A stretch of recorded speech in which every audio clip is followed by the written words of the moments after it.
Okay, are you ready? The time has come to welcome our very special, very famous guest. Justin Bieber is a global superstar with the #1 song around the world right now. And this morning, he's come home to Sunrise. What do you mean?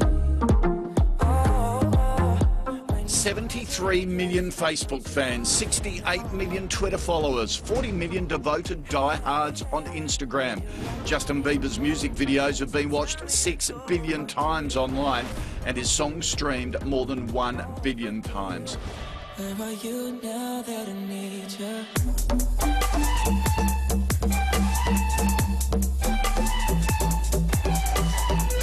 Justin Bieber has made an epic comeback following a string of earlier hits.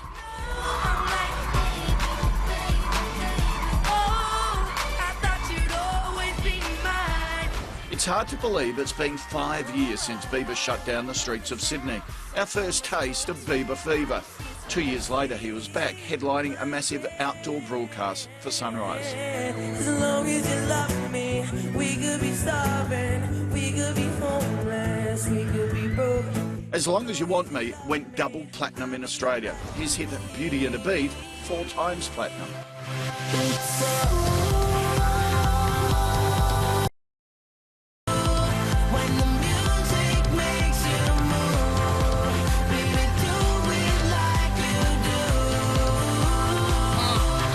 In his 21 years, Bieber has experienced highs and lows, but he's learned to take all the scrutiny on the chin. I've been in lockup, and you wouldn't last a week, so pay attention. The first thing you'll need is a shank.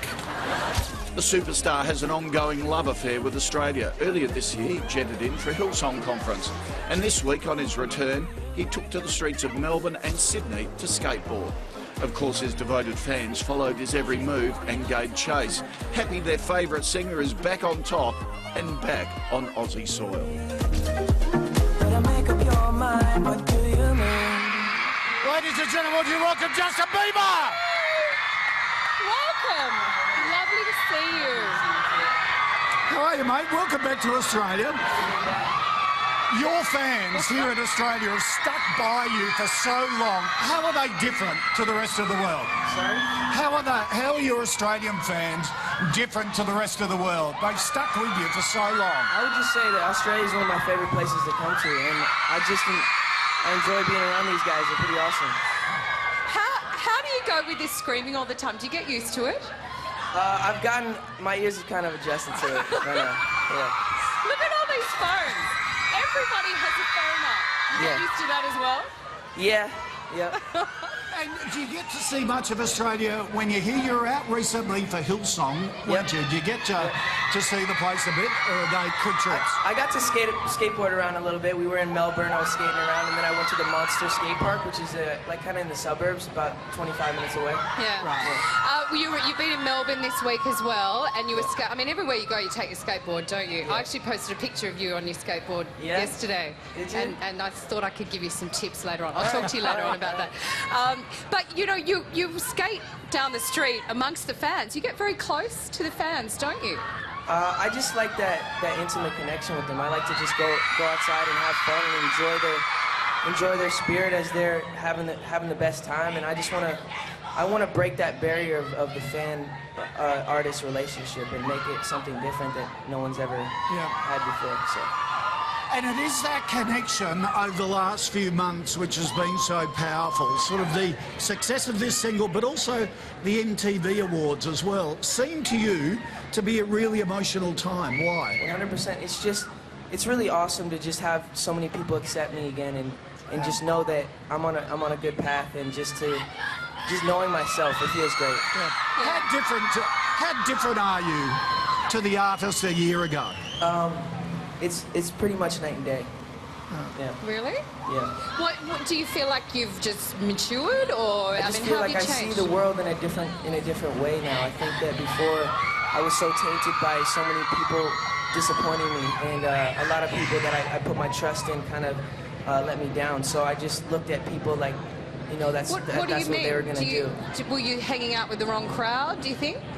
I think I definitely had some people that were taking advantage of me and taking advantage of the situation, for sure. Yeah. Well, and it's particularly hard for someone like you because you can be a magnet for the wrong sort of people. They want to hang off your fame. They're the rat bags that are sort of influencing your life.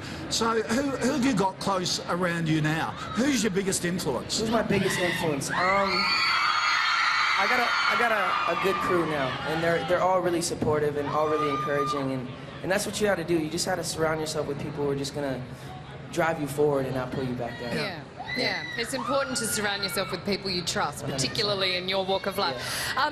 You're very involved with Make-A-Wish, and I really like that you do a lot of this stuff behind the scenes. You guys don't know a lot of the stuff that he's actually doing. Yesterday you were able to grant your 250th Make-A-Wish. You met some very sick girls. That's extraordinary, 250 times. And you just, you know, all the people from Universal Music were saying you just sit with these people, you chat to them normally? I honestly just enjoy it. It's like my favorite part about what I get to do is being able to connect and make them smile and have that moment. It's pretty special. Yeah. Is that important to you that you do make a difference? It is important to me. I feel like I've used my platform this past couple years and not really use it the way that I know that I can and know that I want to. So I want to kind of redeem myself and just spread light and spread hope and spread positivity. Yeah, good on you. That's it. Okay, let's talk about What Do You Mean? Do you like that? This song has really gone off. This is huge for you. It's been #1 for 4 weeks. It's #1 around the world. Just tell us how it came about. What Do You Mean came about, we were just in the studio just writing, and randomly we just came across this idea of just talking about that tugging action with females and how you never know what they truly mean. So I think that... Girls, is that Come right? on, it's true. You know, you never know what you really mean. No, but yeah. But you collaborated with Skillrex and Diplo. How important was that and their contribution? Very important. I think that I couldn't have asked for a better team and a better production team. I think that they're really incredible and their new sound is really innovative, and I'm glad to be a part of that with them. Is there anyone else you'd like to collaborate with? And on the album, will we see more collaborations? We've pretty much done the album. Right. So we got some collaborations on the album, but you gotta wait till the album comes out. It seems, I don't know if you meant to do this, but it seems to have gone to a broader demographic. I mean, I'm not technically your demo, I'm a little bit older than that, but I find myself... Yeah, well, no, thank you. Justin, you meant to say no. He's going, well, not yet. You want, but you're blushing right now. But I find myself singing. This is a catchy song, and I think it's not just appealing to these guys. You know, obviously to be #1 for that long, it's much broader. Did you set out to do that? I just set out to make the best music I knew how to make and surround myself with people who are going to execute my plan and execute my vision the way that I wanted it to be. So that's pretty much it. Okay. And does the rest of the album have a similar vibe to that? It's got some songs that are similar, but songs that are completely different and completely stripped down and acoustic. And I'm just really excited to share my album and share this journey with the world. It's going to be fun. Can we talk about the MTV Video Music Awards? Yeah. And there was a few tears. Okay. How... Don't bring back the memories. How, you know, was that... Were you overwhelmed because you felt like you were back? That people were embracing you? Because you did have a bit of time there where, you know...